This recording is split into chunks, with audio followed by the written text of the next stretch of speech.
Hello and welcome to another Fix It with Kronk.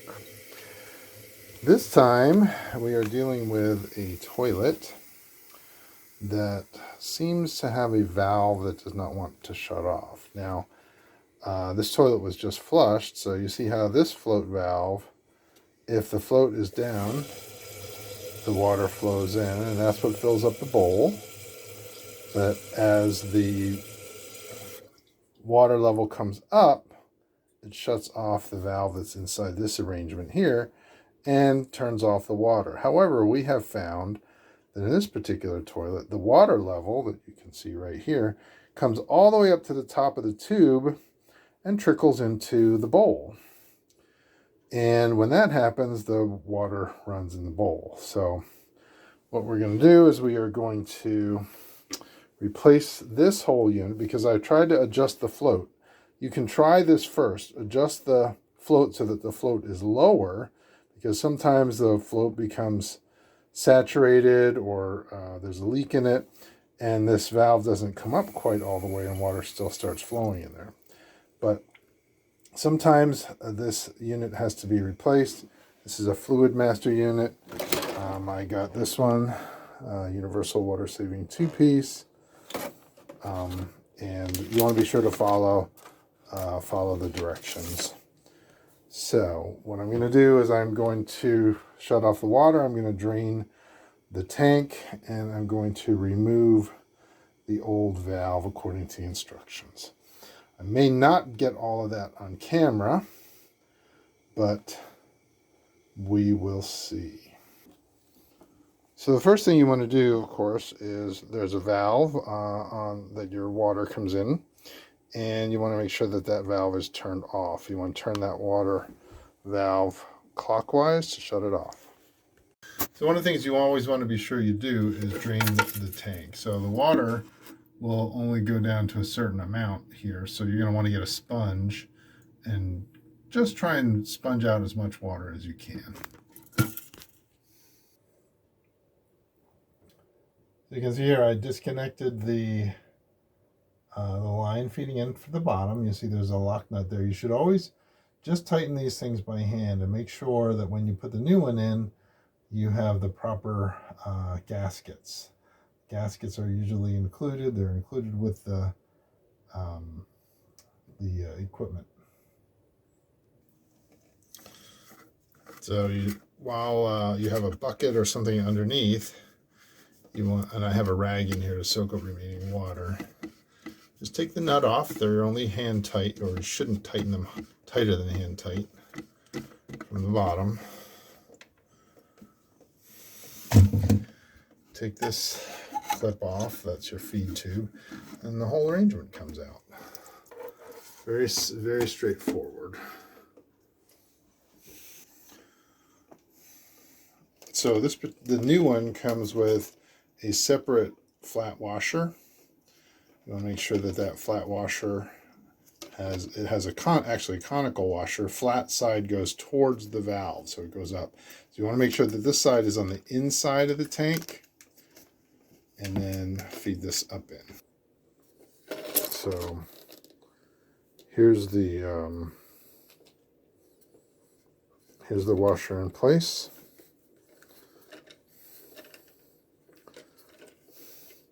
So you want to place that shank washer, they call it, onto the threaded shank, flat side up, and then place it in the tank.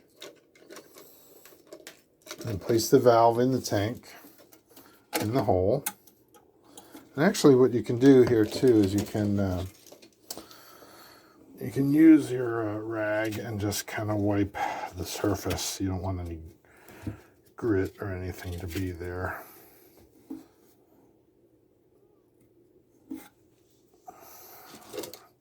Now the instructions say to place the valve in place, but don't install it yet, because you want to be sure that the overflow tube, which is this, and the mark here that's called the critical level mark, are aligned according to the instructions.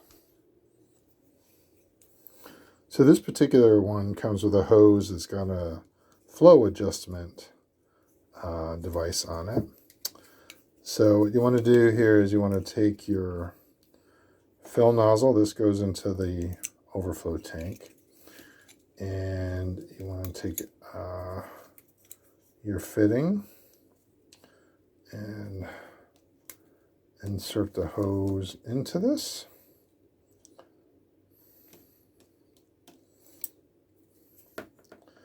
And then you can put your valve or your hose clamp on there. And the other end, I don't know if you can see that there, the other end goes into the valve assembly here. Right in here.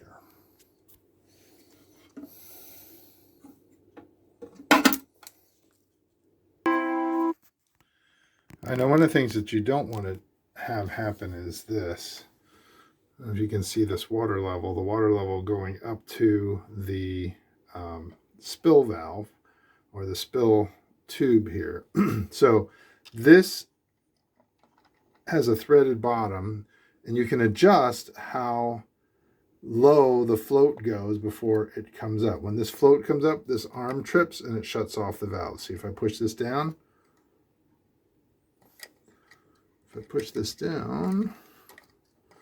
I probably won't because it's, push this down and you flush it.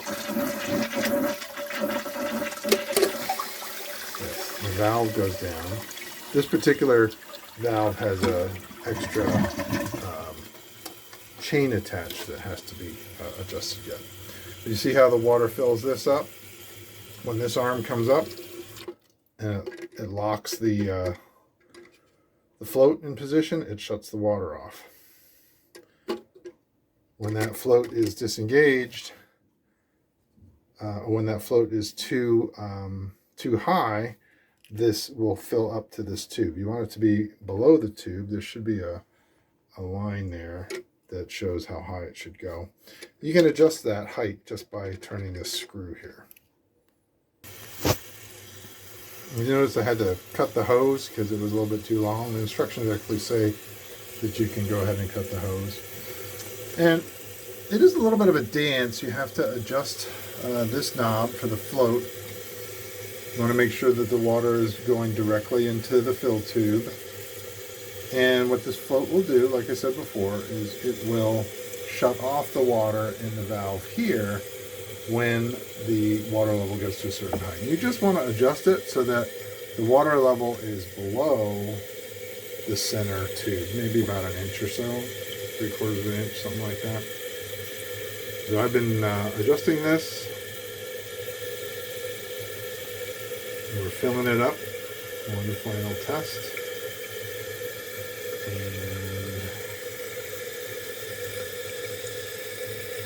let's just see if we get there. All right. So, oops, bumped it there. As you can see, the water level is maybe 3/4 of an inch below the top of that fill tube. You heard the water clearly shut off. And what happens if you see water trickling into the bowl of the tank is what happens is this will fill up and the water will just trickle into this overflow tube. And you don't want that to happen because you'll be, your water bill will go up. You'll be using more water than you need to. You certainly want to have your chain adjusted properly. Your flapper should be pretty tight. You can see that there.